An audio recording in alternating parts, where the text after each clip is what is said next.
Bonjour et bienvenue dans cette vidéo d'actualité cyclisme. Aujourd'hui nous allons parler de la 12e étape qui partira de Briançon et finira à l'Alpe d'Huez.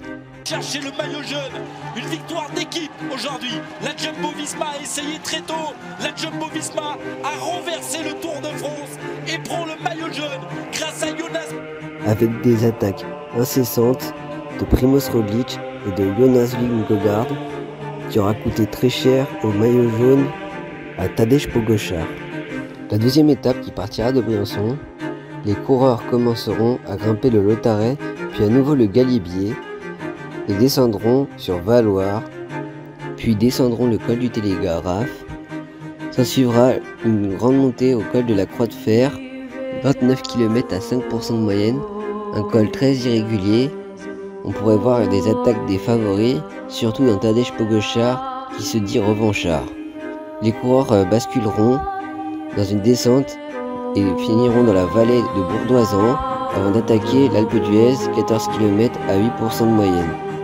L'Alpe d'Huez a toujours fait des écarts au niveau des favoris.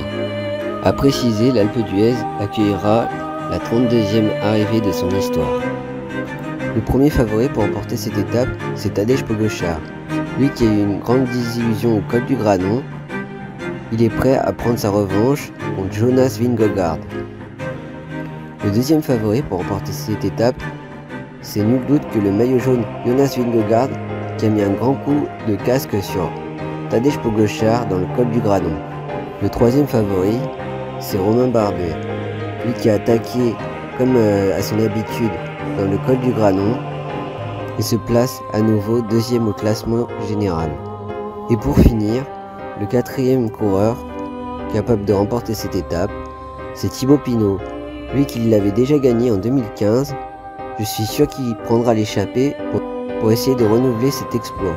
Merci d'avoir regardé cette vidéo et à bientôt.